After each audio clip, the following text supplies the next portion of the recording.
Being the eldest son means you get everything, right? Everyone's stunned by my brother-in-law's wife's comment. She had always insisted that being the eldest son was important, but this was too much. Just as I was about to reply, my brother-in-law spoke up. My name is Sophia. I'm a 32-year-old working housewife. I got married to my husband Owen just last year.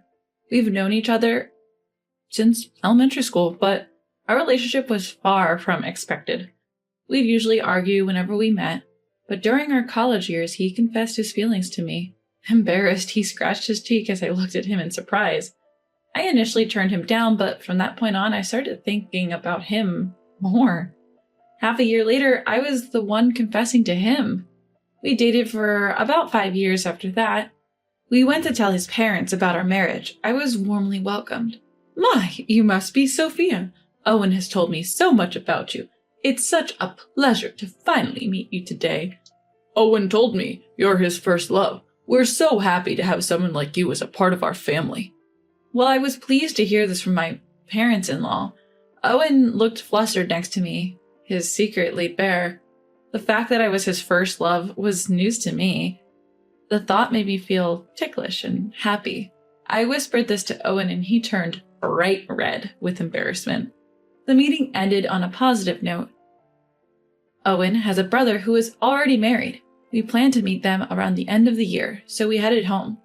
A few days later, while we were looking for our new home after the wedding, Owen's phone rang. It was from my mother-in-law. Your dad's been in a car accident. He's in the hospital with a leg injury. The doctor says there might be lasting effects. Can you come? Hearing this, Owen and I rushed to the hospital. Mother-in-law was sitting alone on a chair in the hallway. Mom, how's Dad? What's this about lasting effects? Owen, and you too, Sophia, thank you for coming. Your father apparently shielded a child who ran into the street and was hit by a motorcycle. I hugged my trembling mother-in-law, not knowing what else to do. Shortly after, the doctor emerged from the treatment room. His life isn't in danger, but he broke his femur. Given his age, even with rehab, we can't guarantee he'll be able to walk again. You should prepare yourselves for that possibility. We were all at a loss for words. My father-in-law is an active man. Even in his 60s, he's passionate about his hobbies, playing basketball, volleyball, and skiing. The thought of him unable to do any of this was devastating. My mother-in-law looked completely disheartened. However, when my father-in-law woke up, he was different. When we told him about his leg, he just laughed it off. If my legs help save a child, then it's all worth it. I might not lose the ability to walk completely. Even if I do, I'll face it then. I can still compete in a wheelchair, you know. I'm just glad to be alive. I swear, you're one of a kind, but you're right, it's a blessing you're alive. My mother-in-law's face softened, filling the hospital room with laughter. Just then, the door swung open and a flamboyantly dressed woman walked in. Behind her, a man with 3 children in tow also entered the room. Seeing my father-in-law, the man sighed in relief. Dad, I'm glad you're okay, but at your age, you should be more careful. Oh, Benjamin, you came, and you brought Emily too, thank you. The man called Benjamin was my brother-in-law. My husband resembles my mother-in-law, but my brother-in-law looks more like his father. When he noticed us, he nodded and introduced his children. You must be Sophia, right? Thanks for marrying my little brother. I'm his older brother, Benjamin. This is my wife, Emily, and these are our kids. Say hi, everyone. The children greeted us one by one. I returned their greeting, and the atmosphere in the room turned pleasant, except for one person, who looked unhappy. Emily, my sister-in-law. I'm glad you're safe, father-in-law, but you can't use your leg anymore, right? We can't take care of you. We have kids, so living together is out of question. You're not going to impose on us just because he's your eldest son, are you? Nervously fidgeting with her freshly painted bright red nails, my sister-in-law, Emily, casually dropped her bombshell. The room's relaxed atmosphere instantly charged with tension. Look, Emily, don't worry about it. I have no plans to live with you guys. I'm doing fine, and we will go to a facility when the time comes. But wait, won't they charge us for that? Because, we're the oldest son's family. We also have the kids' education to think about, right, Benjamin? At Emily's rude comment, even my brother-in-law, Benjamin, seemed at a loss, nodding uncomfortably. My mother-in-law was visibly shaking with anger.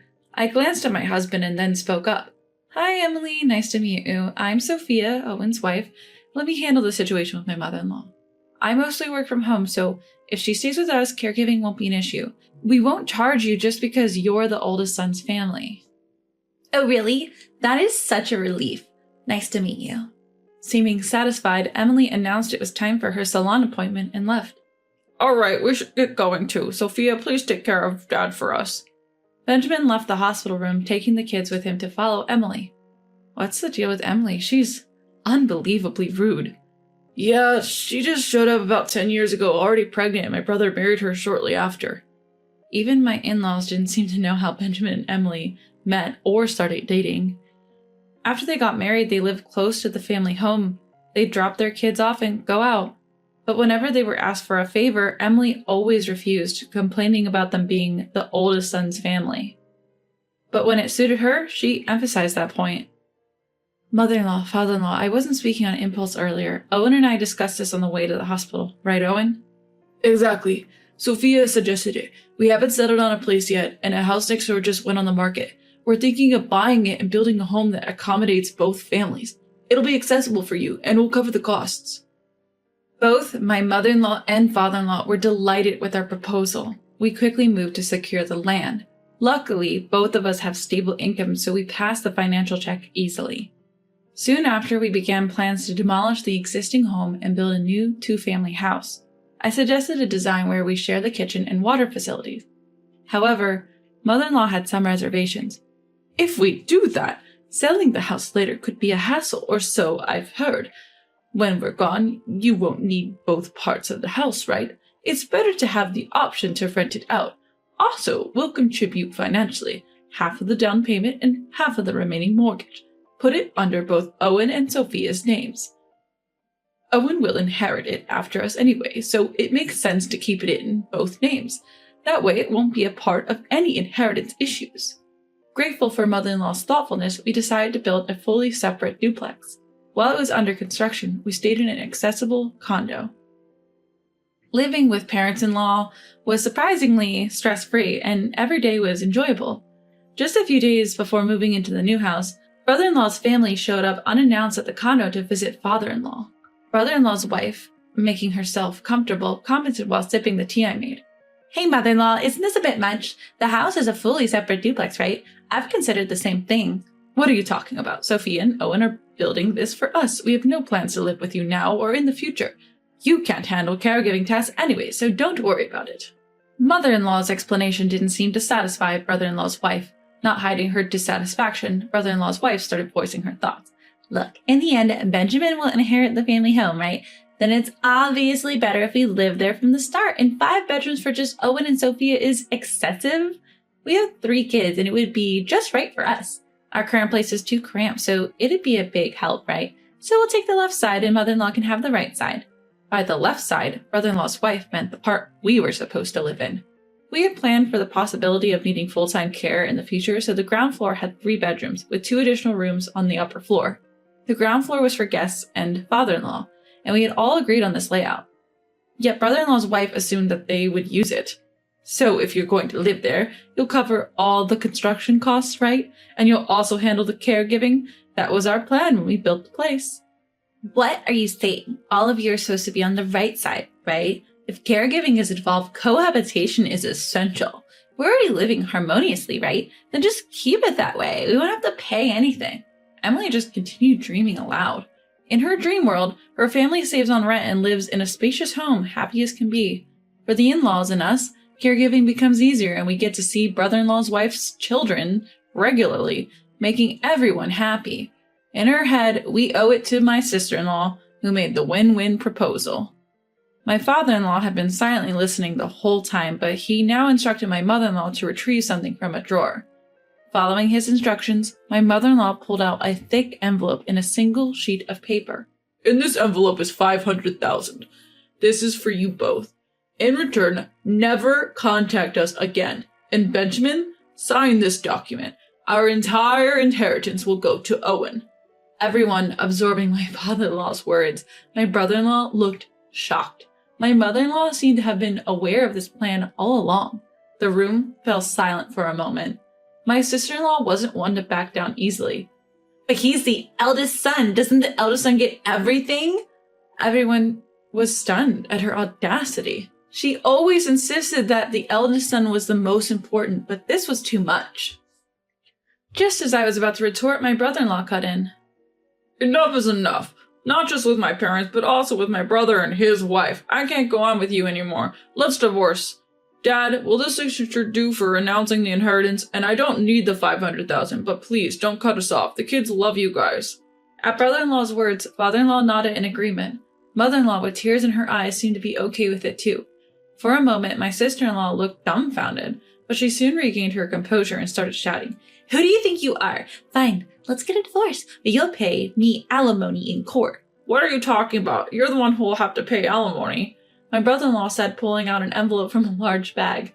It contained a photo showing my sister-in-law arm in arm with another man entering a hotel.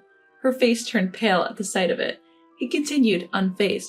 I knew you were cheating for a while now. When I looked into it for the divorce settlement, I was shocked. Your affair partner didn't even know you were married.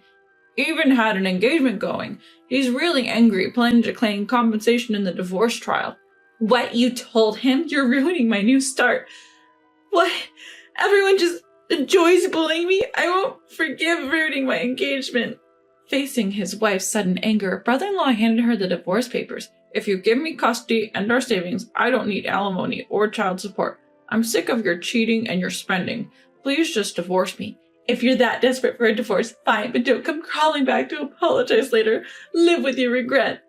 With that, my brother-in-law's wife signed the divorce papers and left the house. Dad, Mom, and Sophia, and Owen too. I'm truly sorry for all the trouble caused by not stopping Emily. My husband comforted his apologetic brother and looked at father-in-law. We love our grandchildren too. We plan to help out with the kids. Exactly. To be honest, we made our decision thinking you and Emily were on the same page, but we see now that you're not. Yeah, I've been thinking. Maybe we don't have to go as far as disinheriting. At this, brother-in-law shook his head. He mentioned they'd already rented a nearby house and planned to get by mainly with the kids, relying on the family only when absolutely necessary, before leaving with the kids for an appointment with the lawyer. Afterward, brother-in-law and his wife divorced. The wife apparently sought support from her affair partner. However, the irate affair partner claimed engagement-breaking compensation. And what's more, they met at a singles event. She's now banned from that group after they found out she was married. Her strict family has disowned her for what she did. She came to plead with brother-in-law one more time. But the parents-in-law refused to tell her where he moved. Deflated, she trudged back home alone. My brother-in-law is doing well, starting anew with his kids. It turns out his wife wasn't much of a homemaker, but he and the kids have been managing the household just fine on their own. His kids are extremely well-mannered and responsible, and they're doing their best to support their busy dad. When they visit my husband's parents, they make it a point to stop by our place, and we've started cooking together. Lately, they even started calling me sister. As for my father-in-law, his post-surgery recovery is going remarkably well, and his rehab is right on track. He's regaining his ability to walk, and the doctors are surprised at his rapid recovery. My mother-in-law mentioned they're not planning on living with us for now, to which I replied, that's too bad. On my end, a year after we moved, I found out I'm pregnant. It's still early days, but when we told my husband and in-laws, they shed tears of joy. Since we had to postpone my father-in-law's get-well-soon party due to the move, we decided to combine it with a baby celebration. It might be a bit early, but their happiness makes me happy, so why not? My husband recently got promoted and received a pay raise. I'm mostly working from home and plan to work as much as possible before the baby comes. Because of this, we've made good progress on our mortgage payments. Truth be told, I'm actually looking forward to living with my in-laws in the future. When I shared this with my mother-in-law, she got teary-eyed and thanked me, which made me a bit bashful. We're all looking forward to welcoming this new life into our family, and I can't wait for all the joy and liveliness the future holds for us.